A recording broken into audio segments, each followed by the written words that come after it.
Mike Holder says you don't shop for championships in the Big 12 Conference at the discount store. But is the next thing Oklahoma State and its athletic director want most something T. Boone Pickens money can't buy? From the Opubco Studios in Oklahoma City, I'm Mike Sherman, and this is The Press Row. My guests are Oklahoma columnists Barry Trammell, Jenny Carlson, and John Rohde. John, you're covering the game Saturday in Stillwater, Georgia, OSU. What are the stakes? Big stakes. Now, it depends. If OSU were to fall, it depends the manner in which they lost. I mean, if it's a last-second field goal, everything's, pretty good. If they get cranked at home when they open that place finally, their bubble could burst for a while. And here's the thing. You can't cut a check. You can't say, University of Georgia, cash, here. Boone Pickens hands it over, we'll take a win. It's up to the players now. It's up to the players for this. This is not an easy game. I mean, this is not a slam dunk win, I don't think, for the Cowboys. Georgia coming in with something I think that's really important, a great offensive line. 6 starters return. I don't know how that's possible, but 6 starters return. Michigan rules, maybe. But, I mean, that is a spot that OSU is going to have to attack. Their defense is going to have to get after because you do not want the new guys at quarterback, at running back to get comfortable. If that happens, the race is on in this game. And so, like John said, all is not lost if you lose this game, but man, your momentum gets knocked down to pieces because they are really heading in a good direction. Lose this one, and you really have to regroup. Well, Georgia is a team that is underrated, in my opinion, nationally. John Helsley had the story today. 30-4 on the road. This is a program that this decade has a winning record at Tennessee, a winning record at Auburn, a winning record at Alabama, is 500 at LSU. This is a team that goes places and knocks the snot out of people. And just because the quarterback and tailback are gone, all those guys that have been knocking the snot out of people, they're still around. So if OSU wins, it's a monumental victory and a great victory.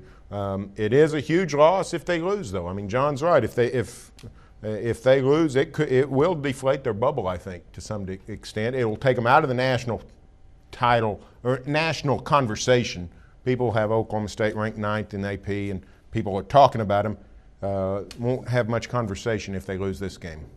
It's a 5-foot putt. That was what we were told the last time by a staff member when they went to Athens. He didn't know what he was talking about. How long is the putt this time? I think all putts are determined by who's putting them. Oh, good grief. So it's a 4 or 5 foot putt. I mean, it's a tough one to make, but you make it most of the time. But you'll miss it some, With too. Everybody watching at 18. I mean, the stakes are high here. We're not talking about a slippery 5 or 6 foot putt on the first hole. We're talking about you got to make this to get everybody going. So I think that it's great opportunity though because 5 foot putt. It was a 25 foot putt at Athens. Yeah. I mean, you don't go to Athens, Georgia, and win with a pretty good team. This team is better than pretty good in Stillwater now, and the game's in Stillwater. So it's a wonderful opportunity. Oklahoma State needs to take advantage of it. If they win this game, they're going to go to Halloween probably unbeaten and ranked in the top 5.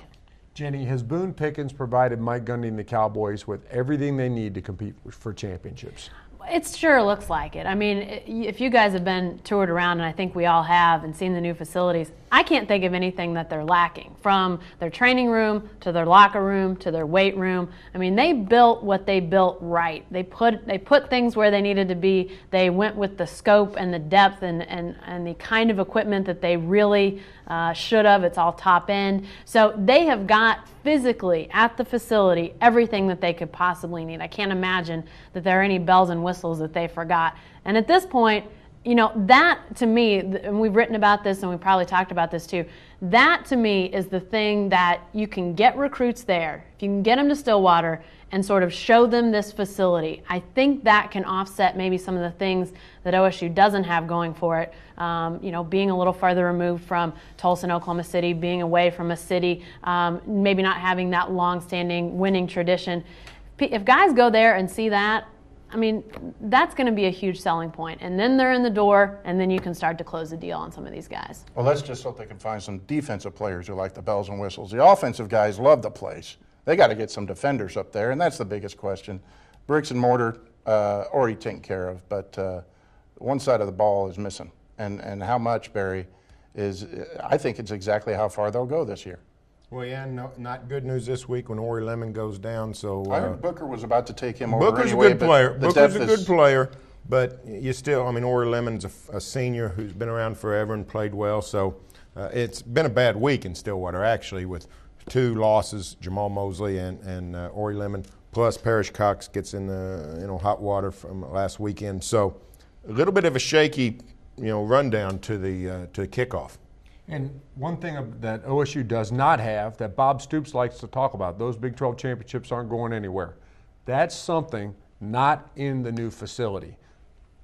National championships, Big 12 championships, something to point at. Is that what OSU just desperately needs next? Something to point at, and something like a win over Georgia. Well, yeah, a championship would do wonders for the Oklahoma State program. You talked about what Boone can't buy. He's bought all you can buy, but there are things you can't buy that they still need, which is increased exposure, which they're getting, more tradition, which they've got to get with wins like this, and those trophies. Yeah, and they've taken steps, though, to win games. I mean, it wasn't too long ago that they weren't in games. And they got a foot in the door and they were in games. And they've started to show signs of winning games when it's tough or when there's a decent opponent.